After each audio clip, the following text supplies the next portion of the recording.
Alright, so this video is going to start off a bit clunky because I don't normally do um, videos at all.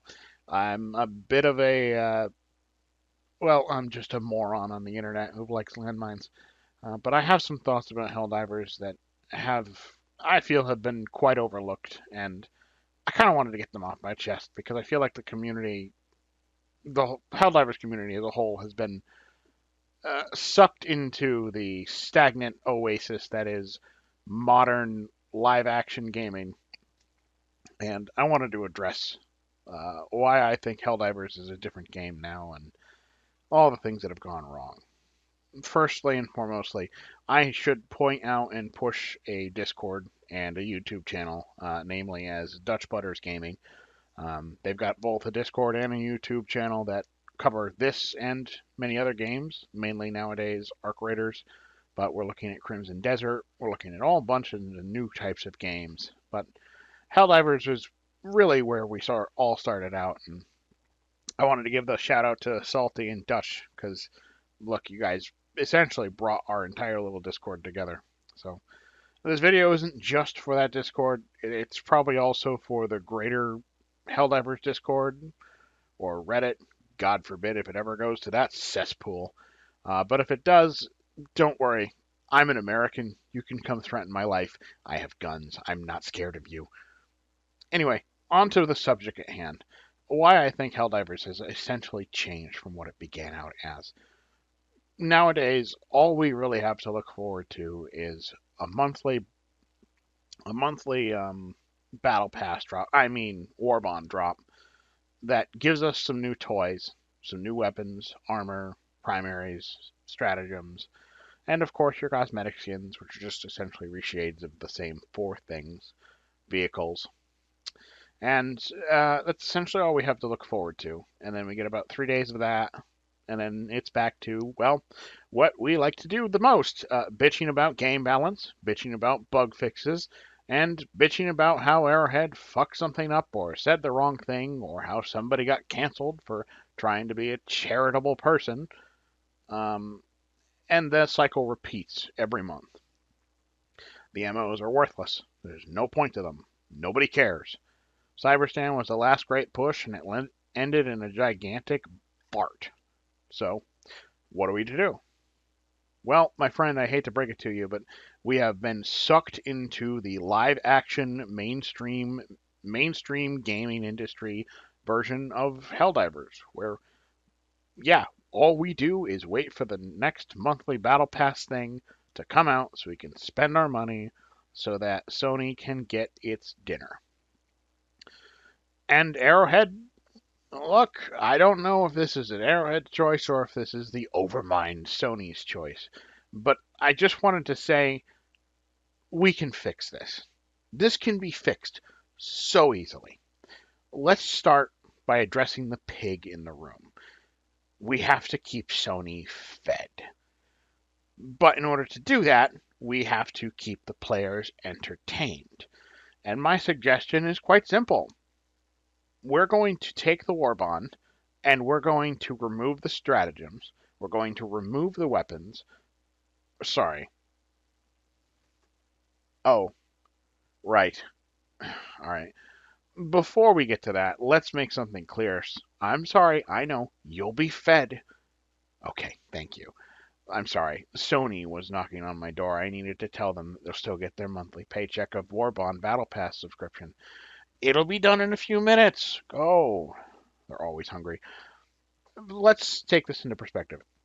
The reason why this game doesn't have any appeal anymore, no one wants to play it anymore, is because we're not fighting for anything anymore. When's the last time we've had a good, strong push? Cyberstan. But before that, Super Earth. What was before that? Nothing. Meridia? The black hole? And this is primarily the problem. Osha Une was a flashpan, which was completely overshadowed by the massive problem that was the entire fucking spaghetti code that ruined the game.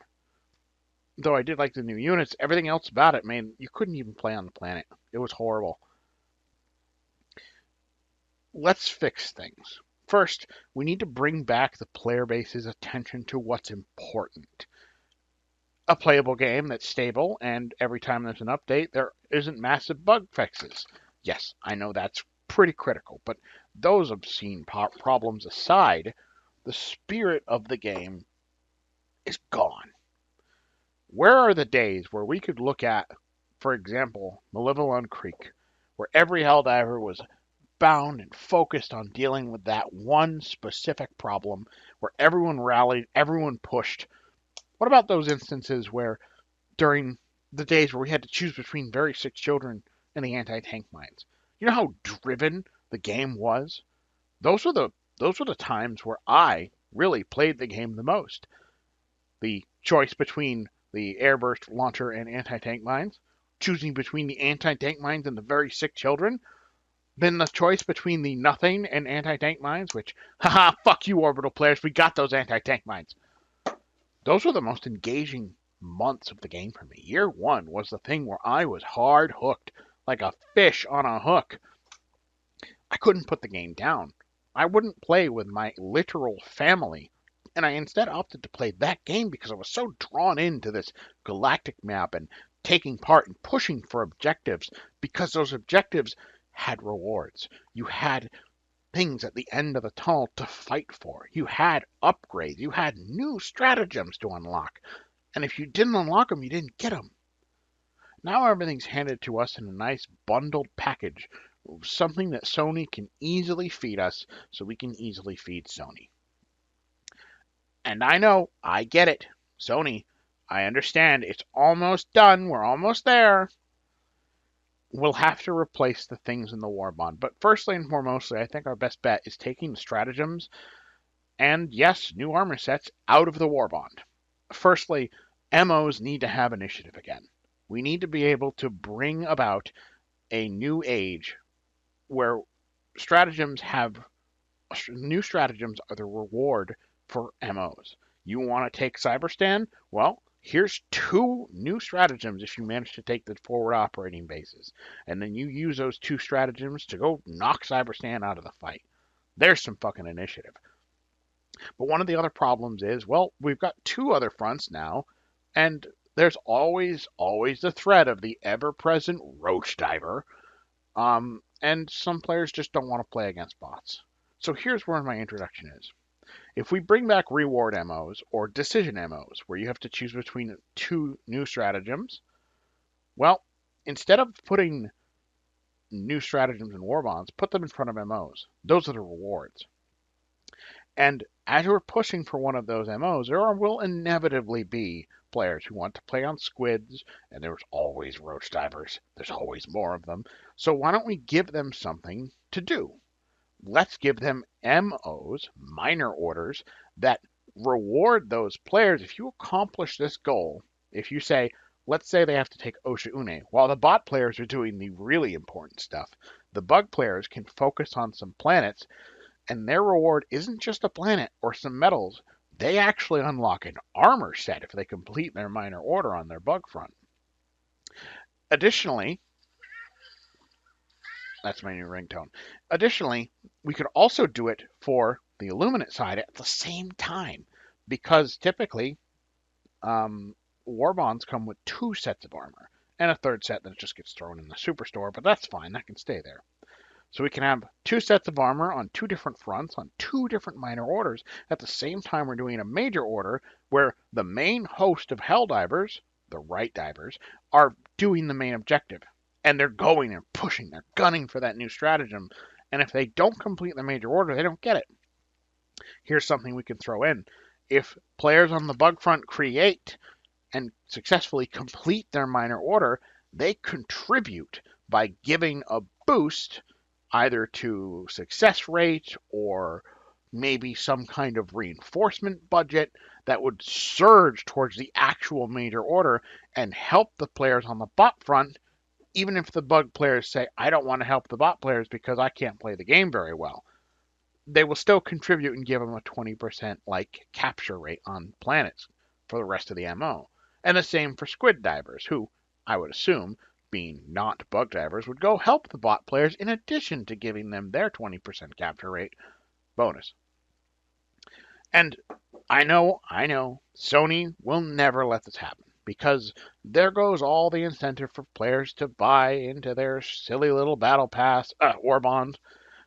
I have a new offer that will appease both the players and Sony. Introducing stratagem overclocks. Stratagem overclocks are relatively simple. If you've ever played Deep Rock Galactic, or if you haven't, you know what I'm talking about. Essentially, an overclock is a thing that you will purchase at the start of a mission when you're selecting your stratagems. And using your samples of all three types, you will purchase an overclock. And these overclocks affect your stratagem in a simple way. For example, let's take the AP mines. The AP minefield. The AP mines are pretty basic, but if you pay like 3 to 5 common samples for that entire mission, your landmines now have a slightly bonus quality of life buff. And this is like the most common, this is the easiest to obtain, or common samples. And for AP landmines, my suggested buff would be landmines no longer detonate while a helldiver is within its explosion radius, and maybe a small 5% cooldown reduction.